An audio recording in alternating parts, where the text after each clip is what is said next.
Hello and welcome back to Technology Now, a weekly show from Hewlett Packard Enterprise where we take what's happening in the world and explore how it's changing the way organisations are using technology. I'm your host for this week, Michael Bird, as Aubrey is away, but she will be back soon. So today we're discussing synthetic data. That is, data trained by AI and computer simulations rather than gathered from the real world. Now, generating theoretical data is nothing new. We've been taking small samples of things and extrapolating from it for decades. And 9 out of 10 dentists, 90% of dogs, and 89% of Americans in a survey of 200 would agree. I mean, that's more extrapolation rather than synthetic data, but you do get the idea. Anyway, now though, with the advent of AI, we don't necessarily just need to extrapolate because synthetic data could get a whole lot more comprehensive and realistic. It could have huge implications for everything from privacy to research and even society at large. So it's about time we started talking about it. That means if you're the kind of person who needs to know why what's going on in the world matters to your organisation, then this podcast is for you. And if you haven't yet done so, do make sure you subscribe on your podcast app of choice so you don't miss out. Right, let's get into it. Synthetic data has a long history. In fact, its history can be traced as far back as the study of physics itself, with missing data points filled in with theoretical information. The periodic table was originally filled with elements that hadn't yet proven to exist, some of which, like gallium, were later discovered, and some of which weren't quite right and never materialized. The first machine-generated synthetic data appeared in the 1930s, long before the invention of computers, when the first artificial voice generators were built, based off real-world recordings. But that's mostly interesting to me as a bit of a sound nerd, so we'll move on. The kind of synthetic data that we're talking about today, statistical analysis based off theoretical datasets modeled on real-world findings, was first developed by Harvard professor Donald Bruce Rubin in 1993. In the next couple of years, a huge amount of effort from a lot of very well-known statisticians refined the art. But at this point, it was still real-world data, mixed up, chopped up, and refined to hide the source. That's changing very rapidly, though, with the advent of AI and machine learning. But why? And why does it matter? Well, to spell it out for us, we're very pleased to welcome back to the podcast, friend of the show, Chief Technology Officer for AI at Hewlett Packard Enterprise, Matt Armstrong-Barnes. Matt, welcome to the show. Thank you for joining us. Yeah, thank you for having me back. So, Matt, in the era of AI, what on earth is synthetic data? The very first point to make is it's fake. So it is computer generated. But we have to bear in mind that it is done in a way that means that it bears the same statistical properties to some real data. It is one step away from reality. And there are a whole variety of techniques that you can use to create it, as well as some challenges that it is presenting. And there's quite a lot of active research in the area of how to use synthetic data in a safe way, but really that's going to drive AI technology forward probably quite extensively over the next 12 to 18 months. So what generally is synthetic data being used for? So if you think about it, there are some cases where you might not have all the data that you need in order to train an algorithm. And usually that comes in the form of underrepresented classes or edge cases. If I'm trying to build an AI that it looks at defects in manufacturing, I might have lots of very positive examples, but I don't have very negative examples. Or I might not have any data at all, so I need to synthetically create all of it. Instead of using statistical techniques, I'm using AIs to generate data, which is great because also it can classify things like what happens if I have a field that is missing. So I've sent out a questionnaire and some people decided not to fill in a certain question. So I can use either statistical techniques to work out on average other people fill the data in this way, or I can use an AI to predict what that response would have been, which gives me probably a greater degree of certainty over the data that I'm getting in from my sample set. So there are lots of great examples where using this technique can take either a small or non-existent data set and suddenly make it much larger and much more usable for training, ultimately, algorithms to create AI models. But why is it needed? Because if you're using AI to create the data and that data is being used by another AI to train a model, why can't that just create the data? It's just computers talking to computers. It is. It's computer generated. And we do that because lots of data that we have available today, it doesn't have the right statistical distribution. So it might have 80% of one type of data and only 20% of another. And if I use that, my model will always bias towards the 80%. So what I need to do in those two class examples is use a technique to increase the distribution of the 20% to make it sort of 50-50. So you can either use statistical techniques as a way of bridging the gap between those two data sets, or I can start to get more complex, which is what we're seeing today, where I'm using generative AI techniques to bridge that data gap. Yeah. So how is synthetic data made? From a making it perspective, you've got a couple of key challenges. One is where you use real data as the basis for creating your synthetic data. So you synthesize more of what you've already got. Another way is if you don't have that data, you can simulate the scenario that would create that data and then take the output.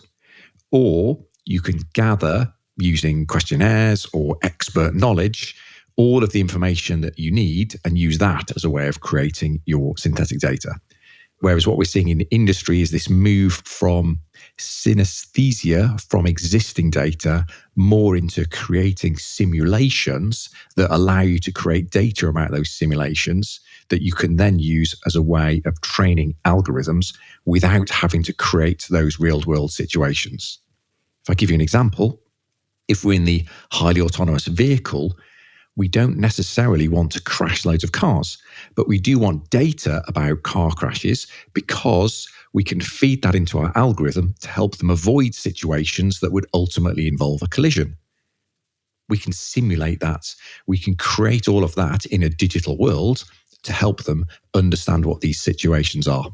How much should we be relying on this sort of machine-generated synthetic data? So we are seeing there's quite a lot of academic research with some great phrases like catastrophic forgetting and model collapse. And these are if we start to step away from real world data, which, as we know, is very varied. The further we step away from that, the more synthetic it is. And that introduces changes in the distribution within artificial neural networks.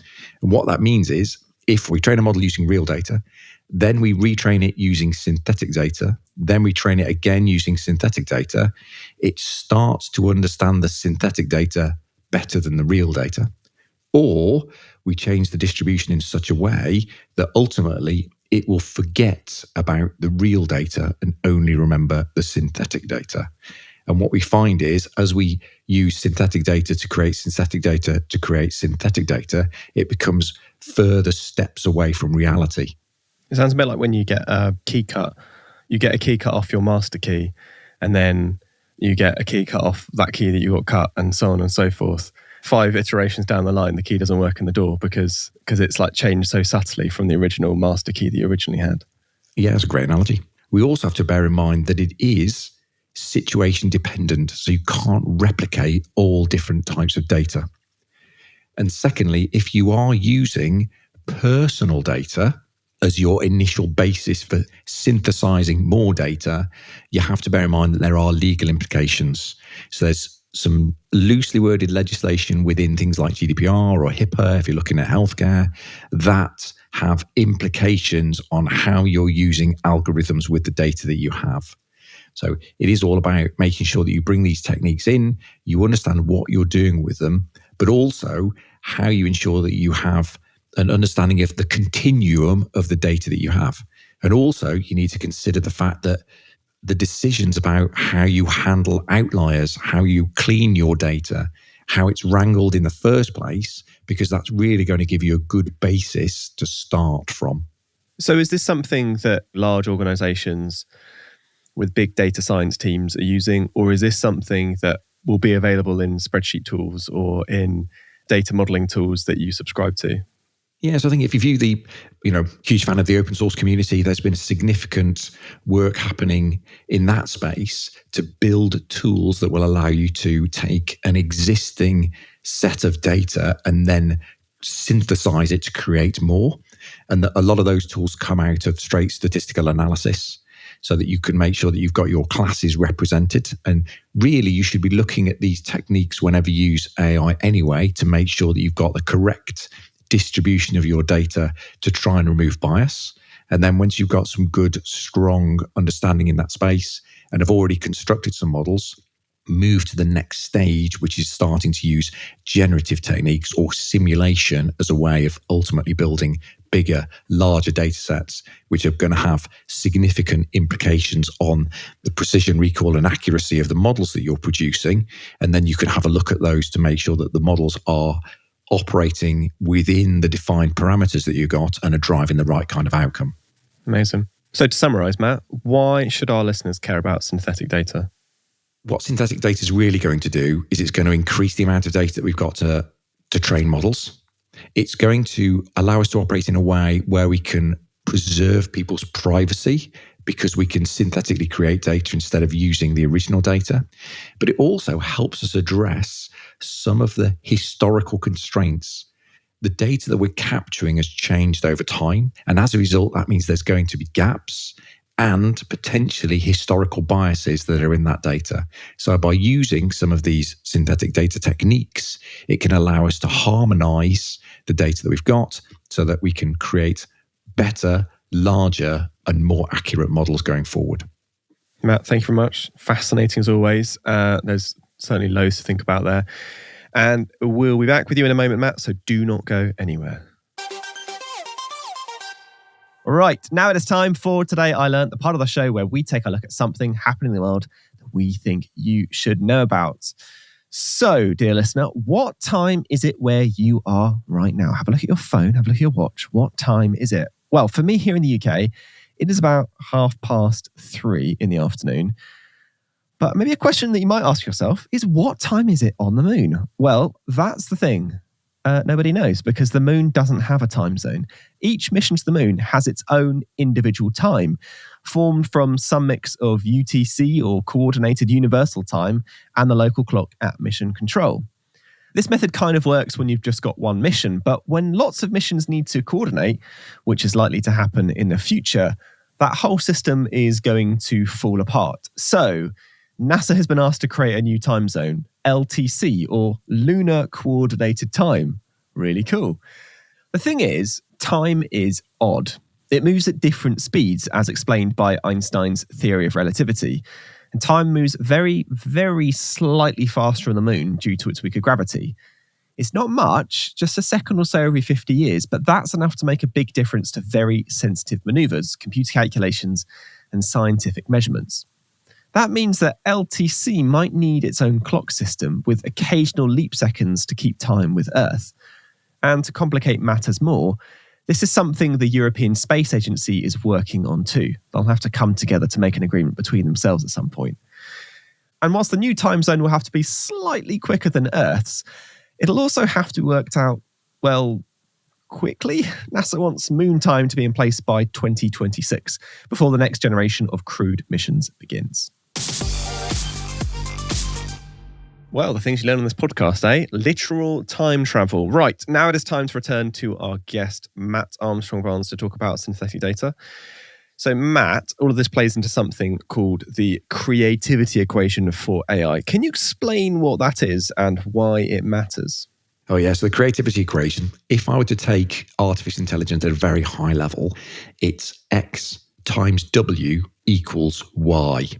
So X is the input times W, which is the weights inside the artificial neural network, will give us a prediction, which is Y, or Y hat for the mathematicians. So that means if I were to take a picture, times it by the weights, that will give me a prediction as to what is in the picture. And where we're seeing the creativity equation start to shift is, if I say, where is creativity in X times W equals Y? The answer is X. The images that I'm putting in the first place. And historically, that has been the realm of human beings. We are the ones that are creating the images that we are then using to create the weights, which allows the models to create their predictions. With generative AI and synthetic data that is being created, we're seeing models create X. And in that equation, are we moving towards generative techniques using synthetic data? That means artificial intelligence is moving towards the realm of it being creative. Wow. I guess what you're saying is synthetic data is sort of the data equivalent of generative AI writing essays or generating pictures. So I think what we have to bear in mind is generative AI today, using things like large language models or diffusion techniques, really are using probabilistic techniques to create the next word in the sentence. So this is where we get into the point, is that creativity, or is that just probabilistic maths working out the next most logical word in a sequence? When we start thinking about synthetic data, we are creating new forms of data that hadn't existed before. Does that mean that the next evolution of algorithms will ultimately be creating instead of just using probabilistic maths? So Matt, overall, what are the potential impacts of synthetic data and why should we be paying attention to it? So I think that there are some pros and cons of the use of synthetic data, with the pros being it allows us to take the next evolutionary steps on the AI journey. So the next step is to say, well, actually, we need to create data that doesn't exist today to allow the models to be better and deeper and have a better outcome. What that creates from a sort of probably negative viewpoint is it reduces the creativity that we need as human beings to create things in the first place, to input them into the algorithms. Matt, thank you so much. It's been great to talk. And listeners, you can find more information on the topics discussed in today's episode in the show notes. All right, we are getting towards the end of the show, which means it is time for This Week in History, a look at monumental events in the world of business and technology which has changed our lives. Now, the clue last week was it's 1999, and this virus went nuclear. It was, of course, the attack of the Chernobyl computer virus, which was the first known computer virus to attack the flash BIOS of PCs. The virus was actually released a year beforehand with a coordinated attack date of April 26th. It was developed by a Taiwanese student who left his initials, CIH, in the code. Virus scanners at the time didn't pick it up because the virus code wasn't tacked onto the end of infected software, but spread throughout it, taking up any empty space it could find so as to not arouse suspicion. When it hit, over 60 million infected PCs had critical data overwritten, which completely disabled them, causing over $1 billion in damages. The date happened to coincide with the anniversary of the Chernobyl nuclear disaster, hence the nickname that eventually stuck. Ouch. Next week, we've got something rather special for you being released on May 4th. So there's unfortunately no This Week in History. But the clue for the week after, that's the week of the 6th of May, is it's 1886 and this invention may have been dry, but it sure had a spark. You know what it is? I'm not sure I do. Anyway, do keep it to yourself. And that, of course, brings us to the end of Technology Now for this week. And thank you so much to our guest, Matt Armstrong-Barnes, Chief Technology Officer for AI at Hewlett Packard Enterprise. And to you, thank you so much for joining us. Technology Now is hosted by Aubrey Lovell and myself, Michael Bird. And this episode was produced by Sam Datapolan and Al Booth, with production support from Harry Morton, Zoe Anderson, Alicia Kempson, Alison Paisley, Alyssa Mitri, Camilla Patel, and Chloe Sewell. Our social editorial team is Rebecca Wissinger, Judy Ann Goldman, Katie Guarino, and our social media designers are Alejandra Garcia, Carlos Alberto Suarez, and Ambar Maldonado. Technology Now is a Lower Street production for Hewlett Packard Enterprise, and we'll see you at the same time, the same place next week. Cheers.